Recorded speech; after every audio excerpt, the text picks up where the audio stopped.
This has been the summer of Trump in the race for the White House. Now Donald Trump's lead in the polls has lasted more than 2 months. So can he sustain it? Joining me now on Impact to discuss the race for the White House, former Florida Senator George LeMieux. Senator, thanks so much for joining us. My pleasure, Jackie. I read your editorial in the Tampa paper talking about Donald Trump. But let's go back because you have worked both in the private sector as well in public office. Donald Trump has worked in the private sector, and now he's seeking to get the job in this country, leader of the free world. Sure. What is it about Donald Trump that has America fascinated? Well, both Democrats and Republicans are very frustrated with government. They look at Washington, they see that it doesn't work for them, that they can't get anything done, that they keep running these big debts and deficits, that the economy is still limping along, and people are mad. And what Donald Trump is doing is giving a voice to that anger, not unlike Bernie Sanders on the left, who's having 20 and 30,000 people show up at his rally. So the American electorate is mad. Donald Trump understands TV, sensationalism, and all of those things, and he's channeling that anger. And he knows the buttons to push, that's for sure. But, you know, I think the pundits underestimated him. Nobody thought that he would still be in this position at this stage in the game. People thought after the first debate that was going to be it. It wasn't. He gained popularity. Then Megyn Kelly and Jorge Ramos, and now he made a comment about Carly Fiorina, talking about her looks. What is it going to take for people to realize that Donald Trump can say and will say whatever he feels? Well, and hopefully people will realize that that's the last thing you want in the leader of the free world. This is a person whom, if they said something wrong as president, could cause the stock market to crash or get us into a war. I mean, presidents have to be thoughtful and sober in their remarks and how they conduct themselves. Donald Trump is anything but that, and right now he's entertainment. It's kind of like watching a car accident. People want to watch it to see what's going to happen. They want to watch these debates to see the next outrageous thing that he's going to say. I think he's a combination of P.T. Barnum, the great circus promoter, and Joseph McCarthy, the very dangerous U.S. senator who belittled people and did the whole Red Scare, because the way he treats people is so badly. I think that the voters in Iowa, New Hampshire, South Carolina, and Nevada, those 4 early states, will realize that this man can't be president, that they will coalesce around another candidate. Donald Trump's going to be in this for a long time. He's not going away, to your point. But at the end of the day, I do not believe he will be the nominee of the Republican Party. And yet he's defied all the odds. As of today, the latest polls have him, he just surpassed 30%. What is going on? It's the entertainment value. I mean, it's why when he calls into a television show, their ratings go up, or if he appears on a show, their ratings go up. People want to see the next outrageous thing that Donald Trump's going to say. But do they really want him to be president? Is the anger that bad that they want him to go up there and just be this sensationalist, be this carnival barker? I think at the end of the day, when they have to go in that voting booth and put down their vote to say who's the person to be best to be the President of the United States, a lot of them won't pick him. Okay, so it begs the question. Now, you talk about New Hampshire and Iowa, and that may be a wake-up call for Donald Trump. Who's next in line? Who do you think has the best chance? Well, I still believe that Jeb Bush has the best chance, and I'm a Jeb Bush supporter. And the reason I believe that is that he's going to have the organization, he's going to have the finances, and I think he's got the vision and experience, having been a great governor of Florida, to be a very strong presidential candidate. So I think that all of the candidates have been sort of caught off guard by this Trump sensation, and they're all sort of adjusting to it. And you see Bush now engaging Trump. I think before they all kind of looked at him like a sideshow that they shouldn't engage. And now they realize he's for real. He's a legitimate candidate. He's leading in the polls. It's past Labor Day. They're engaging him. And the more you learn about Donald Trump, the worse it gets. If you're a Republican and you care about conservative values, this is a guy who's for partial birth abortion, proposed the largest tax increase in the history of the world, and is a big supporter in the past of Hillary Clinton. Why on earth would you make him your Republican nominee?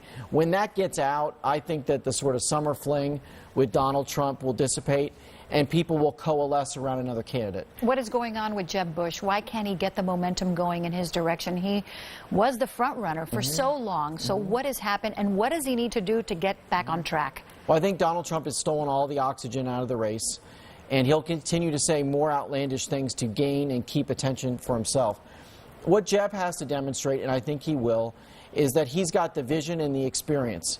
And that's a powerful combination. He had a great record here in Florida, cut taxes $19 billion, created 1.5 million jobs, And he's got a vision to get this country working again. He just came out this past week with a proposal to lower the tax rates, make the tax code more simple and transparent, get people back to work. If he tells that story and he tells it in a hopeful, enthusiastic way, I think that voters will come to his side. The danger for us Republicans is this. If no other candidate catches fire and it's just Trump, he could get his 30% all the way through and everybody else could divide the vote. I don't think that will happen, but that's the thing that we have to be worried about. Okay, let's go to the other side, the front runner for the Democratic side. Of course, Hillary Clinton. Just this week, one of her aides pled the Fifth, questioning he was one of the aides that was the one that was working with her server and with her emails. What does that mean for her campaign? Can she get over this hump? Secretary Clinton is in big trouble.